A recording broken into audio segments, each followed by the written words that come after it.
brother Jonathan, also known as Johnny or Joe. You probably already made the brother connection, same eyes apparently. Oh yeah, and haircut. Talking about Paul today is going to be difficult for me. I'm going to try X-all that Wayne Smith's tips for preparing for an event. 3 deep breaths, take a personal moment, and walk towards the challenge. Paul was the eldest son of Brian and Jackie, big brother to myself and Matt, loving husband to Michelle, and father to Zach, Meg and Kate, and a favourite uncle and brother-in-law. There are many groups here today that represent Paul's varied and interesting life. Family and friends, old schoolmates, medical friends and colleagues, cyclists, choristers and actors.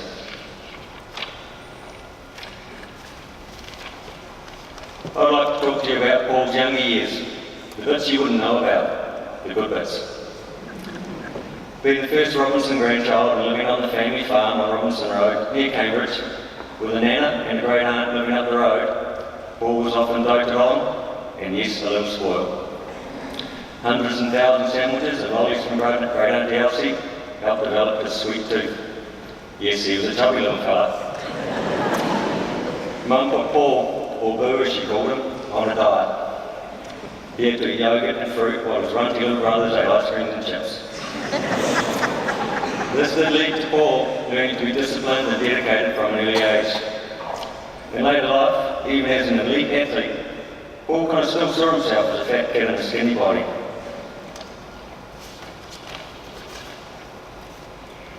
We had a great childhood. Growing up in an era before helicopter parenting was invented. Blowing up model aeroplanes with double happies, lighting bonfires with diesel. Shooting arrows straight up into the sun and running away before they landed where we'd been standing. He taught me how to make bolt bombs that would explode them against the concrete wall. Rolling in his old car. That's a good one. Riding himself to the doctors, covered in grazes after being taken out by a flying sheep on his bike ride. Riding farm bikes around gravel roads in our standard safety gear, singlet, stubbies, jandals. That was until Michelle turned up and insisted on full overalls, boots, helmet and gloves. You were right, Michelle, you were just 10 years ahead of your time. In his early teenage years, Paul followed Dad's interests. Scuba diving, water skiing. 2 memories from those times stand out. Paul going diving and returning to the surface like a ballistic missile after the black rock moved. It was a stingray. And Paul, single skiing, non-stop, 25 kilometres from Whitianga to Great Mercury Island. He loved the challenge. High school years were when Paul, now known as Honk, found a sporting niche. He never liked that nickname. Together with Jeff Short, Paul took up cycling, a minority sport at the time. Wearing lycra and shaving your legs was certainly not the norm in a boys' boarding school in the 80s. Paul was not really a natural talent at sport, but like most things he did, he worked harder and could suffer more than most. His highest sporting achievement, I think, was him competing in the Tour of Southland. Now, I first heard about Michelle 30 years ago, when Paul came down to Christchurch for my 21st party. I met this great girl, he said, she is hot. She has her own flat. She's doing her master's degree. She does triathlons like I do. Best of all, she's got a sporty car. Paul loved cars. He owned a few sporty numbers in his time, a Mini, an Audi TT, an Audi B8 coupe, and lastly he turned into a full-blown e-vehicle convert. I'm sure you've all heard about that. Owning the Nissan Leaf. Not one of these cars were really suitable for a family of 5 and a big dog. But Paul was more about the passion and practicality. So medicine was really Paul's big calling in life. The first years of med school were tough, as an adult student with a young family. But being a doctor was where he felt useful. It was his happy place. He loved to help bring new life into the world. Phone calls with Paul were often when he was out talking with Cairo, his beloved dog. He would talk with cars and plays and his choir. we talked about our common interests of cycling and dogs. Paul loved the project, and his latest bike build was only finished about a month ago. Paul had every intention of being around today, performing in his play and riding that bike. It was a real privilege to be with Paul during his final days last week. I was proud to be part of his family and help nurse him with the amazing staff at Mercy Hospice. Paul, you were a people person. Your smile and childlike enthusiasm lit up a room. You loved the beer and you swear. You drove fast and you went hard. You always and will continue to have a big influence on my moral compass. You didn't meet Paul and not walk away a better person. Tailwinds, smooth roads, brother. We love you.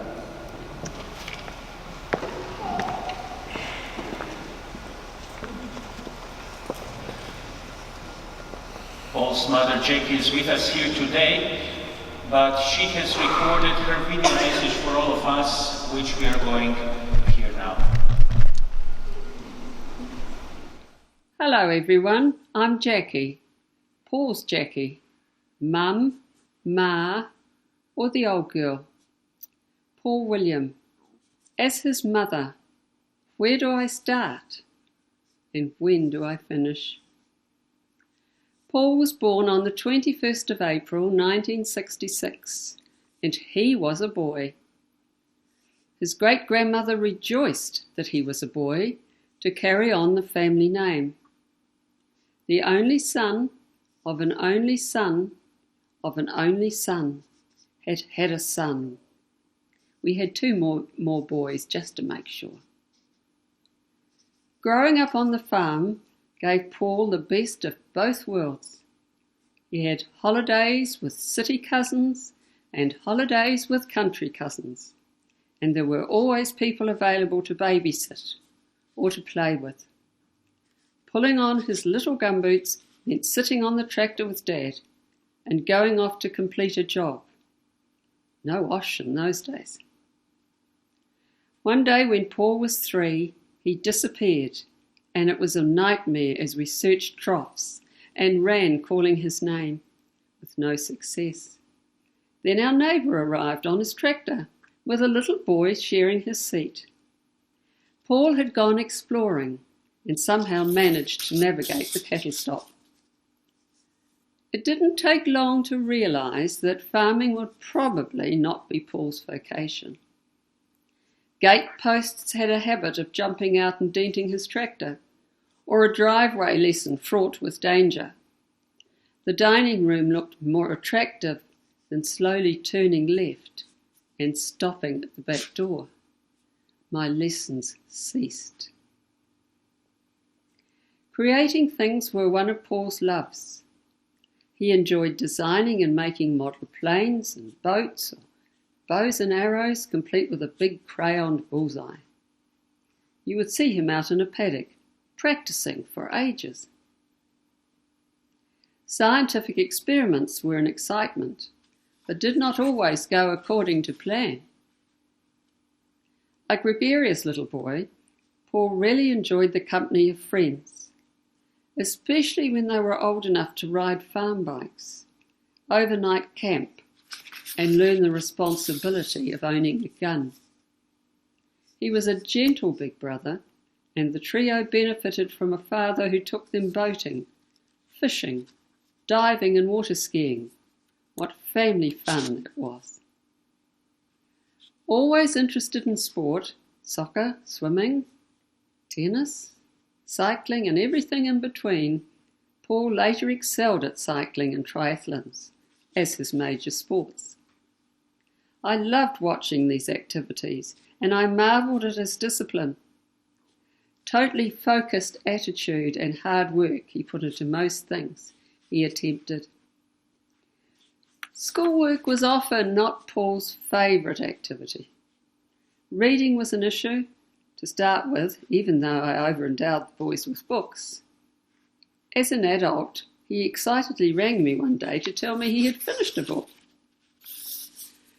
Paul had his secondary schooling at St Paul's Collegiate in Hamilton. He was a boarder and embraced all the activities with a vengeance. Maturity started to emerge. He made many long-lasting friendships, exceeded expectations academically by working hard, and Tihoi was a life-changing experience. His housemaster was impressed by his sense of responsibility and caring for the younger dorm boys. Paul always wanted to do his best, and a good example of this was the Tihoi cross-country event. We had a ring from the Tihoi staff to say Paul was in hospital severely dehydrated. He just wanted to win that race. The race rules changed after that. In his final year of school, Paul achieved the honour of becoming head prefect. Like a New Year honour, it was a secret until the final assembly. Even I didn't know about it. Paul then studied at Waikato University, obtaining a Masters of Technical Science. By this stage, he and Michelle were married, and they left for Los Angeles so Michelle could study at UCLA. Paul did some lab work and then needed to make a serious decision about his working future. After discussions with staff there and friends and colleagues in New Zealand, Paul applied and was accepted as an adult student in medicine. The rest is history. Paul was and will always be my eldest son. Special friend, confident and fun-loving sidekick. I admired his love for his family, friends and people everywhere. He was humble, honest and dependable. We shared so much. Au revoir, my precious boy.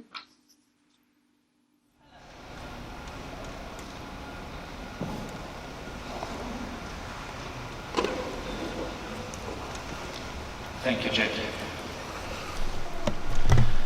I would like to invite now Mark Story, who is Paul's school friend, to come and share his tribute.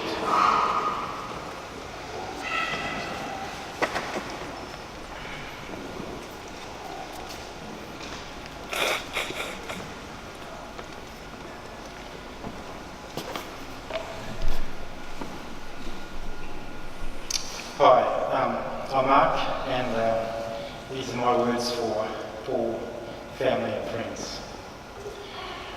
Paul and I go back a fair way, almost 40 years in fact, to when we both started as boarders at St Paul's Collegiate School in Hamilton. I'd like to say it was my good fortune. For this I must thank Jackie and Brian, that they chose to send Paul to Sargood House. Sargood House was almost certainly the best of the houses at St Paul's, and it certainly was from that point on. It kicked off an up and down roller coaster like experience of 5 years of living and schooling together. St Paul's wasn't an easy assignment for kids like Paul and I who had come from small rural schools.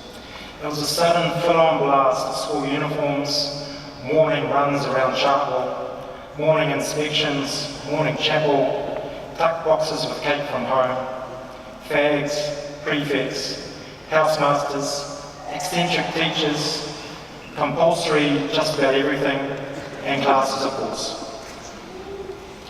I have one very relevant memory of Paul in those first weeks, which I've often talked to my boys about. And that was when we first sat tests and were streamed into different classes. The so-called brainy kids got into 3A and B, and for the privilege of that got to study Latin.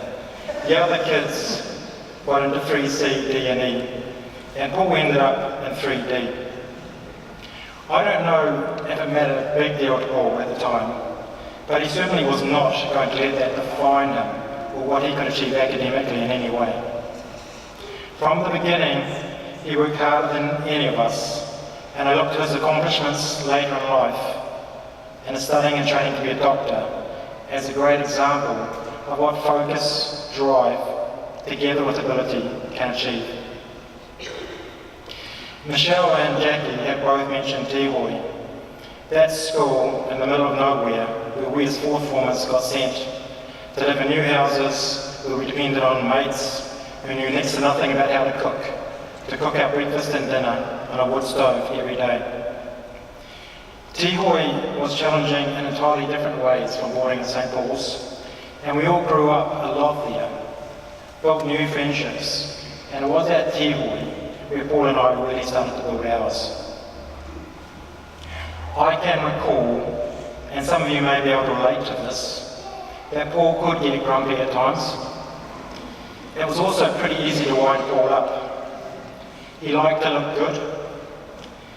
He liked to have his hair looking good. Jeff had introduced him to cycling, and therefore he started to shave his legs every second day or so. So he gave us plenty of ammunition. He was pretty good at giving back to, but I honestly don't ever remember him being mean to anyone during those school years. Paul got on well with everybody. It was our last year at St. Paul's though, where we became very close.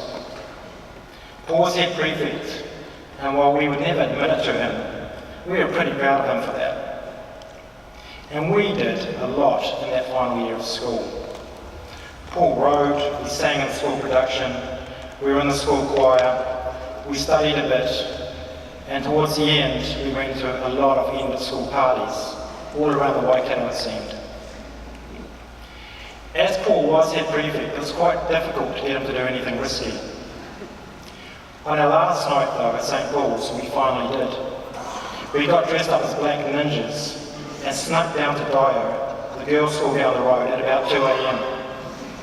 We got over the fence somehow, wandered around for a while, didn't see a living soul, and went back home to school.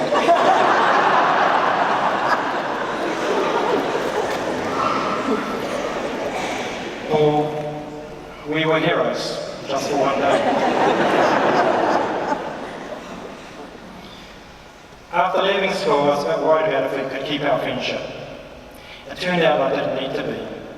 We went different places, started different phases of our lives, but we stayed in touch, and much more than that. Many of you remember Paul as a good listener, and he was. This may surprise you, but he was also a pretty good letter writer. However, his letters often followed a similar pattern.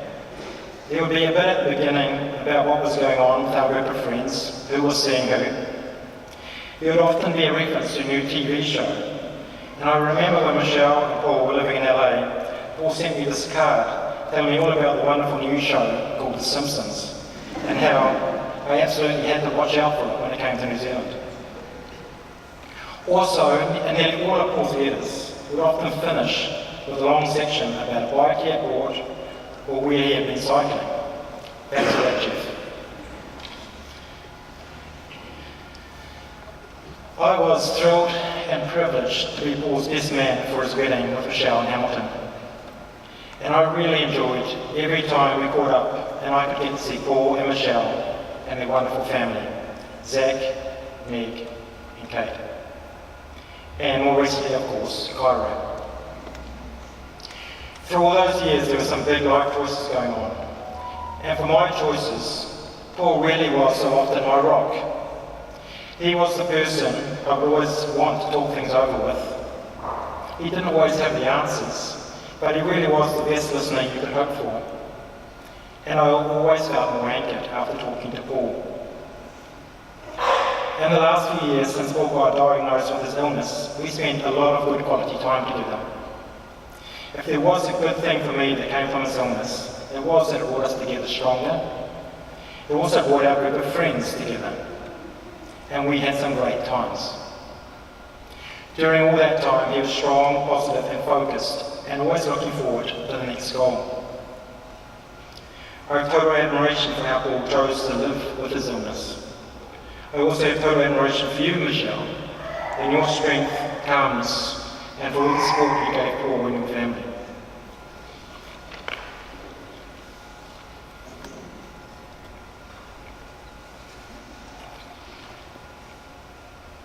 Paul, You were my best mate. Everything a best mate should be.